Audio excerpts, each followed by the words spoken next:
Most battles are remembered for who won. Stalingrad is remembered for how many died. Between 1942 and 1943, in a city reduced to rubble, humanity reached the edge of its own endurance. This was not just a battle for territory. It was a battle for pride, ideology, and survival. And it became the deadliest confrontation in human history. In the summer of 1942, Nazi Germany appeared unstoppable. Hitler had conquered much of Europe and now turned his full attention eastward. The objective was clear: secure the oil fields of the Caucasus, cripple the Soviet economy, and strike a symbolic blow by capturing a city that bore Stalin's name. Stalingrad. Hitler believed the city would fall quickly. He was wrong. As German forces advanced, the Luftwaffe bombed Stalingrad relentlessly. Entire neighborhoods vanished. Thousands of civilians were killed in days. But the ruins became a weapon. Stalin gave a simple order: not one step back. Retreat was forbidden. Cowardice was punishable by death. Soviet soldiers fought not for victory, but because there was nowhere else to go. What followed was a nightmare unlike anything seen before. The battle dissolved into chaos. There were no front lines. Only shattered buildings, stairwells, basements, and rubble. Soldiers fought for control of factories, apartments, even individual rooms. A floor could change hands 10 times in a single day. This kind of warfare earned a name: Rattenkrieg, rat war.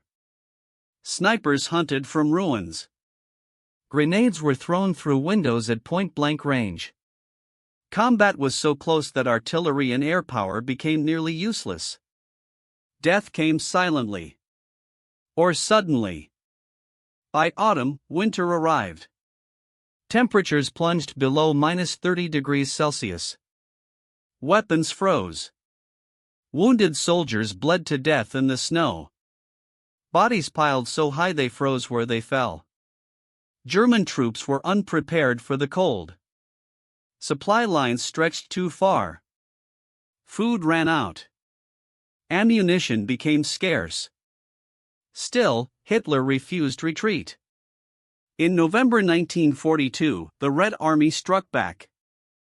Operation Uranus was launched not against the strongest German units, but against their weaker flanks, defended by poorly equipped Axis allies. Within days, the trap was closed.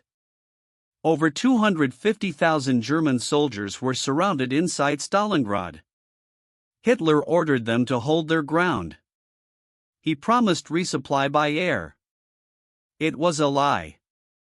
The Luftwaffe could deliver only a fraction of what was needed. Starvation followed. Horses were eaten. Then dogs. Then rats. Frostbite claimed thousands of limbs. Disease spread. Morale collapsed. Yet surrender was forbidden. By January 1943, the German Sixth Army was no longer an army. It was a mass of starving, freezing men hiding in ruins.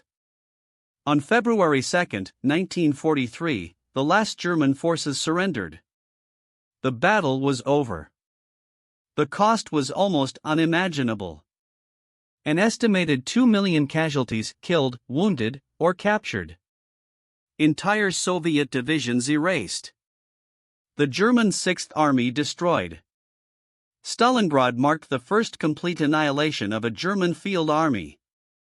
The myth of Nazi invincibility died in the snow. From that moment on, the war in the East changed direction forever. But Stalingrad's legacy is not just strategic. It stands as a warning. A warning of what happens when ideology matters more than human life. When pride outweighs reason. When leaders refuse to accept reality. Stalingrad was not just a military defeat.